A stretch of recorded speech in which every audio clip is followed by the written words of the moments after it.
Este es el podcast de los millones de venezolanos que integramos esta joven diáspora, un punto de encuentro de las inquietudes, sueños, anhelos y proyectos de vida de quienes ya somos un país fuera de otro. También de aquellos hermanos inmigrantes que comparten cosas comunes con todos nosotros. Soy Freyducha Rodríguez y he sido una inmigrante que viaja por estas ondas de radio desde hace algunos años, contando vidas y compartiendo datos y vivencias relacionadas con la migración y el exilio venezolano. Bienvenidos a La Diáspora Venezolana Habla.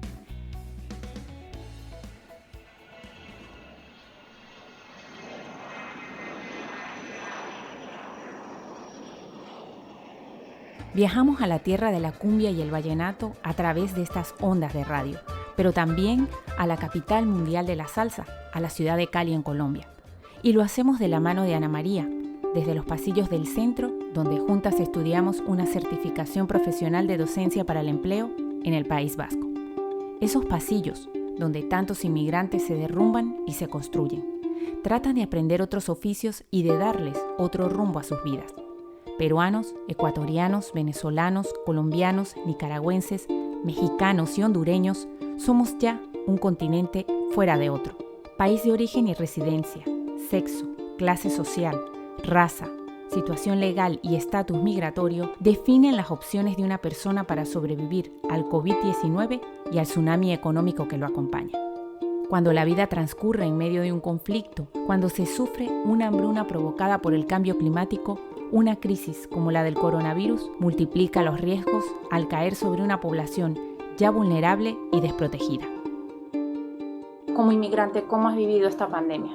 Principalmente ha sido una experiencia muy difícil por tema de los estudios. Al llegar aquí tienes que homologar o incluso tener que volver a formarte para poder conseguir un empleo. Si además es inmigrante, la probabilidad de perder el empleo es de un 145 mayor que la media. De allí, las colas ante comedores e iglesias, donde la población migrante es mayoritaria, como en el sector de los cuidados en el caso de Ana María y en otros fuertemente precarizados. A muchos, la vida no les cambió tanto respecto a su América Latina o África natales. Empleos informales, ingresos al día y redes de protección frágiles. Y claro, sumemos a esto la situación irregular de miles de ellos y ellas. A las 2 semanas de encierro, la vulnerabilidad extrema les puso a las puertas del hambre.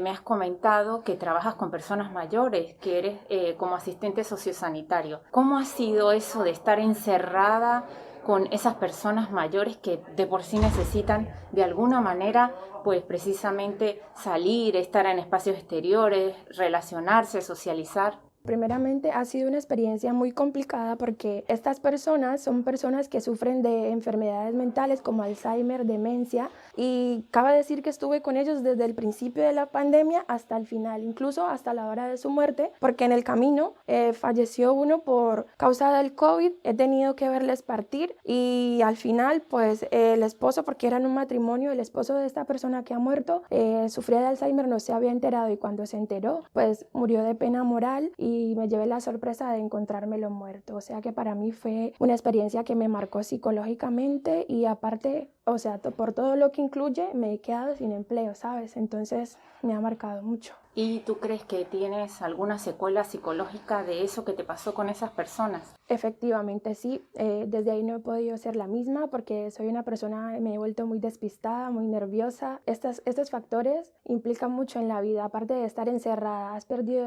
a esas personas que compartiste tanto tiempo. Han muerto, o sea, te quedas sin empleo. Es un cambio totalmente fuerte. La precariedad también tiene rostro de mujer. Están sobrerepresentadas en los sectores de mayor precariedad donde abunda la temporalidad y la parcialidad no deseada. Y son, además, las responsables de los cuidados también en el sector sanitario. De hecho, el 76% del personal sanitario infectado durante los meses más duros de la pandemia han sido mujeres, una proporción superior a la que ocupan en este sector.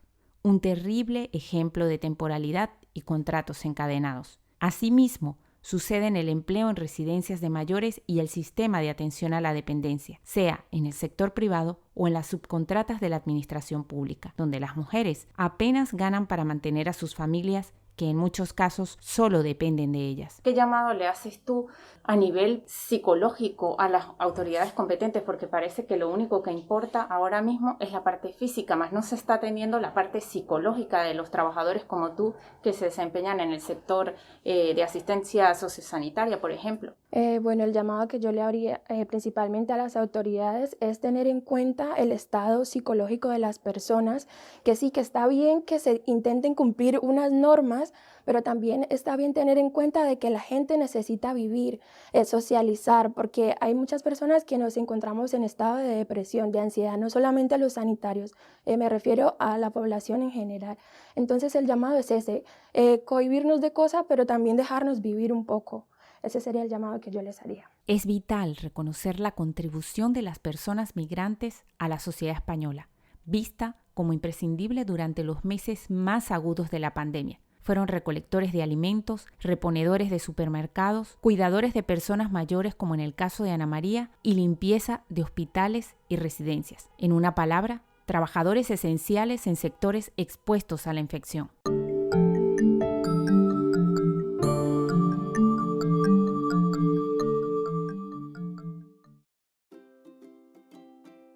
Antes de terminar con este episodio, quisiera preguntarte si tienes conocimiento de que existe en sociedades como la vasca un índice que mide la tolerancia que tiene la población vasca ante la llegada de personas extranjeras. Y tengo una muy buena noticia para ti. El año pasado, este índice arrojó 65 puntos sobre 100, es decir, que los vascos tienen bastante tolerancia en torno a este tema. Pero hay más, la sociedad vasca tiene problemas importantes y entre ellos no está la inmigración, según este estudio del Observatorio Vasco para la Inmigración denominado Percepciones, Inmigración y COVID-19. Nunca ha sido un problema y ahora lo es menos. Por otro lado, la sociedad vasca rechaza un sistema de protección social únicamente para las personas autóctonas. Otro de los hallazgos que hemos tenido es que las personas inmigrantes, según los vascos, deberían tener acceso en las mismas condiciones que las autóctonas. ¿A qué? A las ayudas económicas y sociales en el contexto de la COVID-19.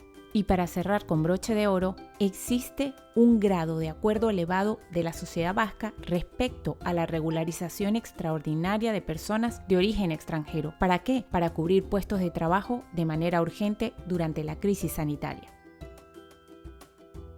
Suscríbete y comparte este episodio e intercambiemos experiencias en torno a este tema. Soy Freducha Rodríguez y en Instagram me encuentras como tal, pero en las demás redes como La Diáspora Venezolana Habla. La Diáspora Venezolana Habla es un podcast independiente producido en el País Vasco y creado y transmitido por esta amante de la radio desde los estudios de Donostia Cultura Radio. Y en el próximo episodio reflexionaremos sobre los cambios físicos que experimentamos al llegar a una nueva sociedad. ¿Cómo afecta un nuevo clima a nuestro pelo, a nuestro peso, a nuestra piel, a nuestro metabolismo y a nuestro sueño?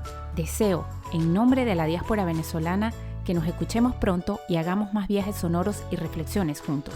Dicho esto, agur y esquerricasco. Adiós y muchísimas gracias en tiempos de exilio y migración.